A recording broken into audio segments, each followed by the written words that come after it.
Hello students, apex classes के online platform पे आप सभी का हार्दिक स्वागत है। बच्चों, आज की क्लास में हम लोग सैनिक स्कूल, मिलिट्री स्कूल और नवोदय विद्यालय के रीजनिंग सब्जेक्ट के सिलेबस को डिस्कस करने वाले हैं। और सिलेबस को डिस्कस करने से पहले हम ये देखेंगे कि किस प्रकार से क्वेश्चन पूछे जाते हैं, किस प्रकार का एग्जाम का पैटर्न रहता है, आपको कितना समय मिलता है और कितना समय में आपको कितने क्वेश्चन अटेंड करने होते हैं और कौन सा क्वेश्चन कितने मार्क्स का आता है। ये सारी डिस्कशन करने के बाद हम लोग हमारे रीजनिंग के सिलेबस को डिस्कस करेंगे और उसके बाद आगे की क्लासेस में हम उस सारे सिलेबस को डिटेल से पढ़ेंगे, थ्योरी और थ्योरी के साथ हम लोग वो क्वेश्चंस को भी पढ़ते चलेंगे। तो बिना देरी के शुरुआत करते हैं हमारे वीडियो की। तो सबसे पहले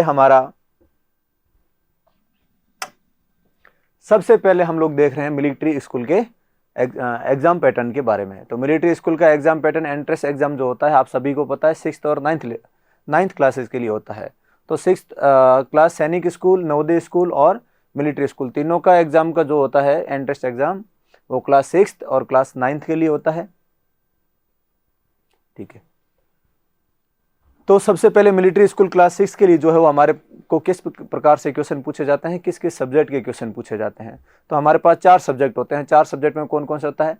मैथ होती है हमारी, रीजनिंग होती है, जीके होता है और जीके के साथ साथ वो इंग्लिश भी आती है। और हर पेपर है या हर सब्जेक्ट वो हमारा 50 नंबर का, 50 ही क्वेश्चन होते हैं, 50 क्वेश्चन होते हैं और 50 ही नंबर का पेपर होता है। यानी कि टोटल मिला के 200 मार्क्स का हमारा पेपर होता है। क्लास 6 का सब्जेक्ट तो एक तो हमारी इंग्लिश, और इंग्लिश के नीचे जो दो लाइनों में जो लैंग्वेज लिख रखी है, ये कुछ अदर ज़्यादा नहीं है। इसमें ये लिखा हुआ है कि ये आपको सिर्फ क्वालिफाई करनी है। क्वालिफाई करने का मतलब है आपको सिर्फ 40% मार्क्स, 35% मार्क्स लाने हैं और 35% मार्क्स आप निकालो, ऑलमोस्ट 18 नंबर। तो 50 में से अगर आपने 18 नंबर मिलिट्री स्कूल के इंग्लिश में ले आए क्लास 6 के अंदर, तो इंग्लिश के नंबर आपके आगे काउंट नहीं होंगे। सिर्फ जो आपकी मेरिट बनती है, आपके जो ऑनलाइन नंबर बताते हैं, वो सिर्फ 150 में से, और 50 नंबर की मैथ्स, 50 नंबर की रीजनिंग और 50 नंबर का ही जीके। तो ऐसा नहीं है कि सिर्फ और सिर्फ 18 नंबर लाने हैं, सिर्फ पेपर पास करना है। तो हम लोग बिना पढ़े इंग्लिश चले जाते हैं। तो बहुत अच्छे लेवल की इंग्लिश आती है, इसमें पास होना भी बहुत ही टफ होता है अपने आप में। उसके बाद हमारा सिलेक्शन के बाद अगर हमारी नंबर अच्छे आते हैं और हमारा वहाँ पे सिलेक्शन होता है, तो हमारे को इंटरव्यू करवाया जाता है और इंटरव्यू 20 नंबर का होता है। तो हल्की फुल्की जानकारी आपसे ली जाती है। और 9th क्लास में भी वो आगे जो कुछ ज़्यादा उसमें नहीं है। 9th क्लास का पेपर वो 150 की जगह 200 मार्क्स का होता है। इसमें इंग्लिश वो क्वालिफाई नहीं होती, आपको इंग्लिश के नंबर लाने पड़ते हैं, इंग्लिश के नंबर जुड़ते हैं। आता क्या है? इंग्लिश आती है, हिंदी आती है, सोशल साइंस आती है। हिंदी बहुत कम आती है, हिंदी 20 मार्क्स की आती है और इंग्लिश वो 50 मार्क्स की आती है और SST आपकी 30 मार्क्स की आती है। और उसके बाद दूसरा पेपर होता है। दूसरा पेपर कोई अलग पेपर नहीं होता। दूसरे पेपर होने का मतलब है कि आपके एक ही सब्जेक्ट के अंदर पहले 3 सब्जेक्ट मिलेंगे आपको, इंग्लिश, हिंदी और SST, और उसके बाद आपके साइंस और मैथ्स के 50-50 क्वेश्चंस के 50-50 नंबर हो जाएंगे। यानी कि टोटल आपके 100 नंबर हो जाते हैं आपके मैथ्स और साइंस के, और SST, हिंदी और इंग्लिश के 100 नंबर हो जाएंगे। टोटल आपके 200 नंबर का। तो इसमें आपकी जो मेरिट बनती है वो भी आपकी कितने की बनती है? 200 नंबर में से बनती है। ये कुछ लिखा हुआ इधर के मिनिमम क्वालिफाई, तो आपको 50% नंबर लाना अनिवार्य होता है कि अगर आपने 50% नंबर नहीं लाया तो आपकी आगे कॉपी भी जांच नहीं होगी, आपके नंबर का रिजल्ट भी नहीं दिखाया जाएगा। और 50% लाने से ही नंबर आ जाए ऐसा भी जरूरी नहीं है, क्योंकि बहुत कम सीटें होते हैं। मिलिट्री स्कूल आपको पता है पूरे ऑल ओवर इंडिया के अंदर 5 मिलिट्री स्कूल है, और 5 मिलिट्री स्कूल के अंदर 70% जो सीटें होती है वो डिफेंस पर्सनल की होती है और 30% जो होती है वो सिविलियंस की होती है। तो हमें पता है इतना टफ कंपटीशन है, तो 50% मार्क्स लाने से कुछ नहीं, ऑलमोस्ट 85% आपको 85% से भी ज़्यादा नंबर आपको लाने होते हैं। उसके बाद आ गया हमारा सैनिक स्कूल का। सैनिक स्कूल के अंदर आपको वापस अगेन वही 4 सब्जेक्ट है, लेकिन इसमें कोई क्वालिफिकेशन वाला नहीं है। आपको सिर्फ और सिर्फ सारे सब्जेक्ट देने पड़ेंगे। 4 सब्जेक्ट कौन से? वही मैथ्स, वही मैथ्स है हमारी, वही हमारी रीजनिंग है और वही जीके और वही लैंग्वेज। यहाँ पे लैंग्वेज आप सेलेक्ट कर सकते हो।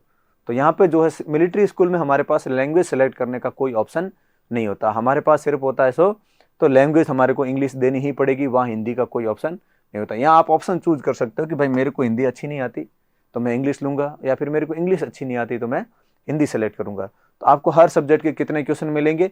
25-25 क्वेश्चन मिलेंगे, लेकिन आपको मैथ के 50 क्वेश्चन मिलेंगे। सैनिक स्कूल की क्लास 6th और 9th के लिए जो 50% जो वेटेज है वो मैथमेटिक्स का ही है। 50% नंबर जो है वो आपके मैथ से आते हैं। लेकिन 50% क्वेश्चन मैथमेटिक्स के नहीं होते, क्वेश्चन सिर्फ 50 होंगे आपके। टोटल कितने होते हैं? टोटल होते हैं 125 क्वेश्चन। 125 क्वेश्चन में से 50 क्वेश्चन आपके मैथ्स के होते हैं, लेकिन एक क्वेश्चन जो आपका 3 मार्क्स का होता है। तो टोटल आपको पता चल गया होगा कि मैथ्स का वेटेज कितना होता है। और आपकी रीजनिंग कितनी होती है? 50 नंबर की होती है, 25 क्वेश्चन आते हैं और एक क्वेश्चन जो है वो हमारा 2 मार्क्स का होता है, तो 50 नंबर की रीजनिंग आती है। समय आपको सैनिक स्कूल में और मिलिट्री स्कूल में दोनों में बराबर मिलता है, और वो मिलता है आपको 2.5 घंटे का। तो 2.5 घंटे के अंदर आपको सारे क्वेश्चन करने होते हैं और सोच समझ के करने होते हैं। और कई सारे बच्चों के दिमाग में आता है कि सर इसमें नेगेटिव मार्किंग वगैरह, तो ऐसा कुछ नहीं होता। तो अगर आपको कोई क्वेश्चन नहीं आता है तो आप अपने हिसाब से उसको भर सकते हो कि भाई अगर नहीं आ रहा है तो हमें अपने हिसाब से तो भरना ही पड़ेगा। और ये 9th का सैनिक स्कूल का पेपर है कि 9th में क्या क्या आता है। तो 9th में वही मैथ होती है, इंग्लिश होती है, हमारी SST होती है, जनरल साइंस होती है और सोशल स्टडी। अब जो बच्चे हिंदी के लिए तैयारी करते हैं, जो हिंदी मीडियम के है, सॉरी हिंदी मीडियम का तो कोई ऑप्शन ही नहीं है। एक बात ध्यान रखना, लैंग्वेज की बात ध्यान रखना कि जो आपका पेपर जो है वो किस लैंग्वेज में मिलेगा। तो पेपर आपका मिलेगा आपको क्लास 6 के लिए मिलिट्री और सैनिक दोनों का पेपर आपको हिंदी और इंग्लिश दोनों में मिलेगा। अगर आप हिंदी मीडियम के साथ साथ आपने थोड़ी बहुत इंग्लिश पढ़ी है तो हिंदी का क्वेश्चन पढ़ के इंग्लिश में कर सकते हो। अगर आप इंग्लिश मीडियम के हैं और कहीं आपने जीके हिंदी में याद कर रखी है तो आप दोनों आपको मिलेंगे। लेकिन 9th के अंदर हमारे पास कोई ऐसा ऑप्शन नहीं होता। 9th क्लास के लिए जब हम पेपर देने जाते हैं तो 9th क्लास के लिए हमारे को पेपर सिर्फ इंग्लिश में ही मिलेगा, हिंदी में कोई ऑप्शन उधर नहीं है। और 9th क्लास के सैनिक के पेपर में हिंदी सब्जेक्ट भी नहीं है। हिंदी सब्जेक्ट सिर्फ और सिर्फ मिलिट्री में आती है और वो भी कितने? 20 नंबर की आती है। और सैनिक स्कूल में बिल्कुल भी हिंदी नहीं आती। तो इसका वही है, सेम टू सेम।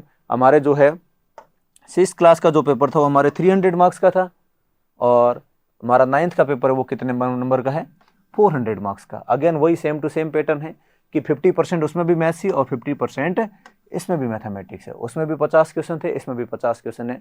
फर्क इतना है कि हमारे जो सैनिक स्कूल 6th का जो पेपर था उसके अंदर हमारी मैथ का एक क्वेश्चन 3 मार्क्स का है, और क्लास 9th के लिए एक क्वेश्चन जो हमारा वो हमारा 4 मार्क्स का है।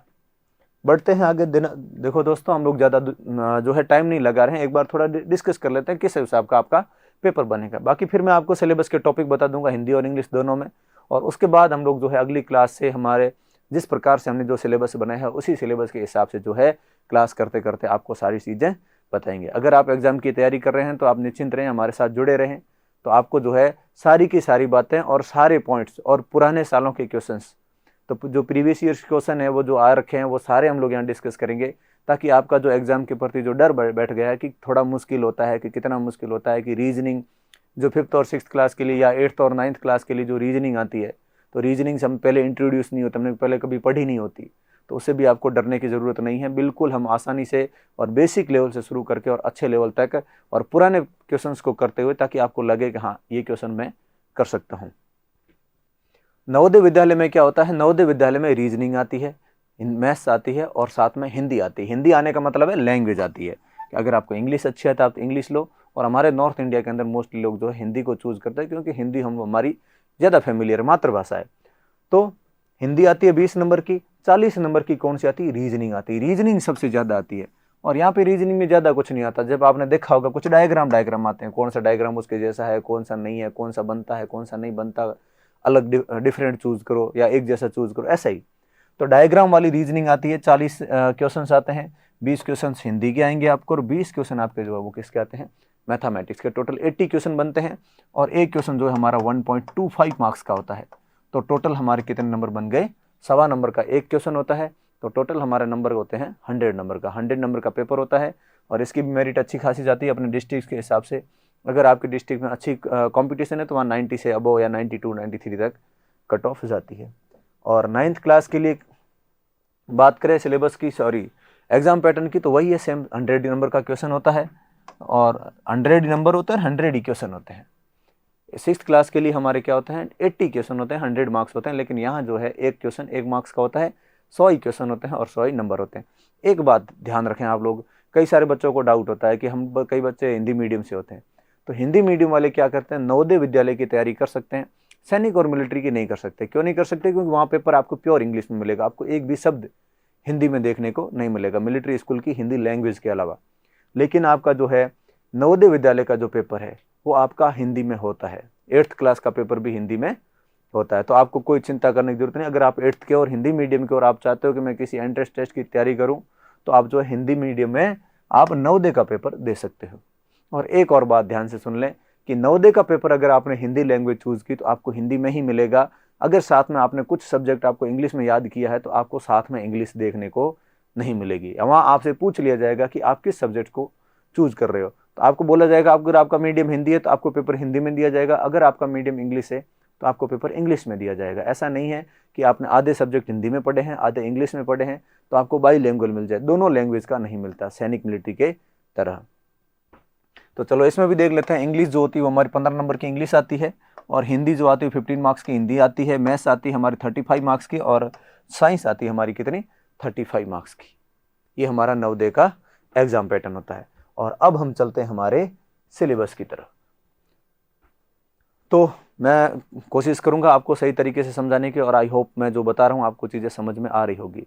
और अगर आप तैयारी घर बैठ के करना चाहते हैं तो आप हमारे साथ जुड़े रहें, और आपको पॉइंट बाय पॉइंट सारी चीज़ें क्लियर करवाते चलेंगे। और कुछ समय बाद जो है आपको एक क्लास मैथ की भी जो है करवाई जाएगी, जिसके अंदर आपको मैथ का पूरा सिलेबस, जब हमारे जो है लगभग 2 महीने के बाद एग्जाम्स है तो एग्जाम तक हम जो है पूरा मैथ्स का syllabus with previous year questions और नए नए कॉन्सेप्ट और ट्रिक्स के साथ पूरा करेंगे। तो आपसे यही निवेदन है कि आप जो है हमारे अपेक्स क्लासेस के ऑनलाइन प्लेटफॉर्म पर हमसे जुड़े रहें।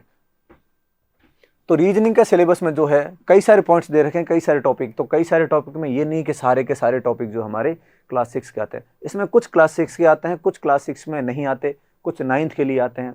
और 9th और क्लास 6 के लिए फर्क क्या है? तो फर्क सिर्फ ऑफ लेवल ऑफ क्वेश्चन है, क्वेश्चंस के लेवल का फर्क है, बाकी कोई टॉपिक का फर्क नहीं है। ऐसा नहीं है कि ये जो है कोडिंग और डी कोडिंग के क्वेश्चन क्लास 6 में नहीं आएंगे और क्लास 9th में आएंगे, ऐसा कोई फर्क डिफरेंस नहीं है। डिफरेंस इतना ही है कि क्वेश्चन जो है आपके क्लास 6 के लिए थोड़े इजी पूछे जाते हैं और क्लास 9th के लिए थोड़े से मुश्किल, और इतने भी मुश्किल नहीं कि हमसे नहीं बने। क्लास 6 वाले क्लास 9th वालों से भी बड़े बड़े, यानी कि जो बड़े एग्जाम्स कॉम्पिटिशन लेवल के एसएससी जैसे एग्जाम्स होते हैं उनकी प्रैक्टिस करके जाते हैं क्लास 6 के बच्चे भी। तो हम भी उन्हीं क्वेश्चंस को भी हम भी कोशिश करेंगे आपको, मैं भी आपको करवाऊंगा कि जो कुछ एसएससी में पूछे गए हैं या फिर किसी भी भर्ती परीक्षा में पूछे गए हैं उनको भी हम डिस्कस करेंगे। हमें लगेगा कि हाँ बहुत आसान क्वेश्चन है, वो इतने मुश्किल नहीं। रीजनिंग सब्जेक्ट अगर एक बार समझ में आने के बाद जो है बहुत ही आसान सब्जेक्ट है। अल्फ़ाबेट टेस्ट है, अल्फ़ाबेट टेस्ट में हमसे क्या पूछा जाता है कि अल्फ़ाबेट के बारे में, मतलब ABCD जो है नंबर चेंज करते रहते हैं फिर, ठीक है, या फिर नंबर्स को जो है वर्ड दिए जाते हैं उनको डिक्शनरी के हिसाब से जमाओ, या वर्ड्स की अलग अलग प्रकार की कोडिंग होती है। फिर आता है हमारा logical order of word, word का लॉजिकल ऑर्डर बताओ। जैसे आपको बता दिया कि एक पत्ती है, एक शाखा है, एक जड़ है ना, रूट है, स्टेम है, तो इनको और एक पेड़ है, तो आपको पता है कि सबसे छोटा भाई सबसे पहले जड़ निकलती है, फिर छोटी छोटी शाखाएं निकलती है, फिर पत्तियां निकलती है, फिर जाके पूरा बड़ा पेड़ बनता है। तो उनको एक लॉजिकल ऑर्डर में, मतलब जिस प्रकार से ऑर्डर है ना उस प्रकार लॉजिकल ऑर्डर में, जैसे होता है ना कि जैसे हाथ पैर है ना, तो इस प्रकार से आपके शरीर को हो सकता है, आपके कई प्रकार के शब्द जो है हमारे पूछे जाते हैं इसमें। फिर आता हमारा मिसिंग कैरेक्टर, यानी कि आपको 4 नंबर दे दिए, 5वां नंबर नहीं दिया, आपको बोला जाएगा कि इन 4 नंबर में ऐसा कोई पैटर्न ढूंढो और उसके 5वां नंबर बनाओ, वो होता है missing character. Symbol and notation, symbols के बारे में पूछा जाता है। सीरीज तो बहुत क्वेश्चन आते हैं, कम से कम मिलिट्री स्कूल में 5 क्वेश्चन सीरीज के आते हैं हर साल। एनालॉजी है, एनालॉजी में फिर आपकी जो है आपको पूछा जाता है, आपने कई बार क्वेश्चन पढ़े होंगे, जैसे भारत की राजधानी नई दिल्ली है तो चीन की राजधानी क्या हो जाएगी, या चीन की राजधानी बीजिंग है तो अमेरिका की राजधानी क्या हो जाएगी, चीन की करेंसी ये नहीं तो जो है अमेरिका की करेंसी क्या हो जाएगी, इस प्रकार से क्वेश्चन। क्लासिफिकेशन में आपको क्लासिफिकेशन पूछा जाता है कि कौन किसके अंदर आता है। डायरेक्शन एंड डिस्टेंस, तो डायरेक्शन और डिस्टेंस में आपको पूछा जाता है कि एक आदमी जो है अपने घर से इस दिशा में चला और फिर वो दाएं मुड़ा, फिर बाएं मुड़ा, फिर वो 100 किलोमीटर चला या 20 किलोमीटर चला, अब बताओ अपने घर से किस दूरी पे है, या फिर अब वो अपने घर से किस दिशा में है। ब्लड रिलेशन तो पूछे जाते हैं कि वो एक लड़का अपने बहन को या एक लड़का एक लड़की को इंट्रोड्यूस करते हैं कि वो मेरे पापा के बहन के, ऐसा कुछ, तो अपने जो है ब्लड रिलेशन से क्वेश्चन आते हैं। ऑर्डर एंड रैंकिंग में एक लड़का है, एक लाइन के अंदर बैठा है, आगे से वो 15वें नंबर पे है और पीछे से वो 20वें नंबर में, तो बताओ उस लाइन के अंदर टोटल बच्चे कितने हैं।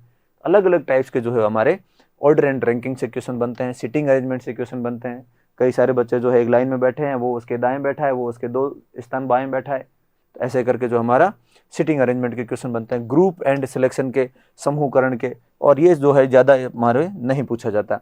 लॉजिकल वेन डायग्राम भी पूछे जाते हैं। वेन डायग्राम यानी कि आपको ऐसे सर्कल बनाने होते हैं कि जो है एक लड़का है एक लड़की और ये दोनों क्या होते हैं, इंसान होते हैं। तो इस प्रकार से हम जो है क्या बनाते हैं, वेन डायग्राम बनाते हैं।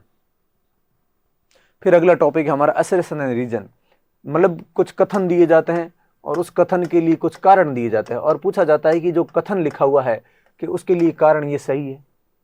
तो कभी कथन सही होता है, कभी कारण सही होता है, कभी कारण सही नहीं होता लेकिन कथन सही होता है, कभी दोनों ही सही नहीं होते, है ना। तो इस प्रकार से क्वेश्चन, और ये क्वेश्चन बहुत कम पूछे जाते हैं। मतलब आपके सैनिक स्कूल में क्लास 9th के अंदर कोई क्वेश्चन बनता है तो बनता है, बाकी 6th के अंदर कभी क्वेश्चन इसका नहीं बनता। क्यूब एंड डाइस, घन और पासा, इससे बनता है कि एक क्यूब को 6 बार उछाला गया या एक क्यूब को जो है 5 बार उछाला जाता है। फिर ये आता है, बताओ फिर 2 के अपोजिट क्या है, 3 के अपोजिट क्या है। या मैंने जो है एक क्लास बनाई, आपको जो है अपलोड करवाऊंगा मैं कुछ समय बाद। तो उसमें अपने को पूछा जाता है कि जो है एक डाइस को जो है 2 बार उछाला जाता है तो इसके अपोजिट ये आता है, उसके अपोजिट ये आता है। या ऑर्डिनरी डाइस क्या होता है और हमारा स्टैंडर्ड डाइस क्या होता है, सब कुछ। तो ये चैप्टर बहुत इंटरेस्टिंग और बड़ी ट्रिक्स के साथ हम लोग पढ़ेंगे। एम्बेडेड फिगर क्या होती है, अंतर्निहित आकृति क्या होती है, ठीक है। और फिर फिगर एनालिसिस, ये जो सारे टॉपिक है ना, ये टॉपिक हमारे जो है ये नवोदय में आते हैं। इसके अलावा बाकी जितने टॉपिक पढ़े हम सैनिक और मिलिट्री स्कूल के एग्जाम्स में आते हैं और किसी भी एग्जाम में, मतलब ये नवोदय के एग्जाम में नहीं आते। लेकिन ये नीचे वाले जो फिगर दे रखा है ना, ये सारे एग्जाम जो किसमें आते हैं, सारे जो टॉपिक्स हमारे नवोदय स्कूल के एग्जाम में पूछे जाते हैं। एम्बेडेड फिगर है, फिगर एनालॉजी है, जैसी प्रकार से हमारी एनालॉजी है वैसी फिगर एनालॉजी है, सेम टू सेम। क्लासिफिकेशन, फिर फिगर काउंटिंग, उसके अंदर फिगर कितने हैं, कितने ट्राइंगल है, कितने सर्कल है। फिगर मैचिंग, फिगर को मैच करो, कौन सा अलग है कौन सा अलग नहीं है। फिगर मैट्रिक्स है, फिगर मैट्रिक्स नहीं पूछी जाती है हमारे मोस्टली। फिगर सीरीज है, फिगर की सीरीज यानी कि आपको पहले एक ट्राइंगल बनाए, फिर 2 ट्राइंगल बनाए, फिर 3 ट्राइंगल बनाए, फिर बताएगा अगली बार कितने बनाने, तो ऑब्वियसली कितने बनाएंगे हम लोग, 4 ट्राइंगल बनाएंगे। जॉइनिंग ऑफ फिगर, फिगर को ज्वाइन करना है, और मिरर और वाटर इमेज, इससे तो बहुत ज़्यादा क्वेश्चन पूछे जाते हैं। तो ऐसे करके हमारे क्वेश्चन बनते हैं। फिर हमारे पेपर के भी आते हैं, paper cutting, paper folding, pattern completion और स्टेटमेंट एंड कंक्लूजन्स। यानी कि पेपर काट दिया, पेपर को इस प्रकार से काटा जाए, फिर उसके अंदर एक जो है सर्कल बना दिया, तो पेपर को वापस खोलेंगे तो वो सर्कल कितने बनेंगे। हम कई बार देखते हैं कि पेपर को हमने एक बार फोल्ड किया, फिर दूसरी बार और फोल्ड किया, फिर और फोल्ड किया और बीच में हल्का सा कोने से काट दिया। फिर हम देखते हैं पूरा खोलते हैं तो वो जो बीच में से काटते हैं वो उसके 5 स्टार बन जाते हैं, 5 सर्कल बन जाते हैं। तो ऐसा ये क्वेश्चन पेपर फोल्डिंग का और पेपर कटिंग के बनते हैं। फिर आता है पेपर के पैटर्न को पूरा करना, और फिर हमारे आते हैं कथन और निष्कर्ष। जैसे हमारे जो है कथन और कारण थे, वैसे ही कथन और निष्कर्ष बनते हैं। तो इतनी थी हमारी क्लास। इस क्लास के अंदर हमने सैनिक स्कूल, मिलिट्री स्कूल और हमारे नवोदय विद्यालय के कंप्लीट एग्जाम पैटर्न को देखा, कितना समय आपको मिलता है, कौन कौन से सब्जेक्ट आपको पूछे जाते हैं, कौन सी लैंग्वेज में आपका पेपर होता है। तो आपको आई होप वीडियो पसंद आया होगा, और अगर आपको वीडियो पसंद आए तो वीडियो को लाइक और चैनल को जो है सब्सक्राइब जरूर कर लें, और अपेक्स ऑनलाइन क्लासेज में जो है हमारे साथ जुड़े रहें, ताकि आगे से जो है आपको सारी इन्फॉर्मेशन और सारे वीडियोज़ टाइम टू टाइम मिलते रहेंगे। और आपका सिलेबस पूरा मैं करवाऊँगा आपको। मैथमेटिक्स को भी साथ में जो है इंक्लूड करने की कोशिश करेंगे कुछ समय बाद में।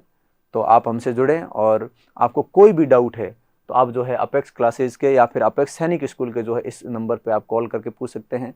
सैनिक स्कूल के फॉर्म अभी आए नहीं हैं, मिलिट्री स्कूल के फॉर्म चल रहे हैं, नवोदय विद्यालय के फॉर्म चल रहे हैं। आपने भर दिया है तो आप बढ़िया अपनी तैयारी में जुट जाओ।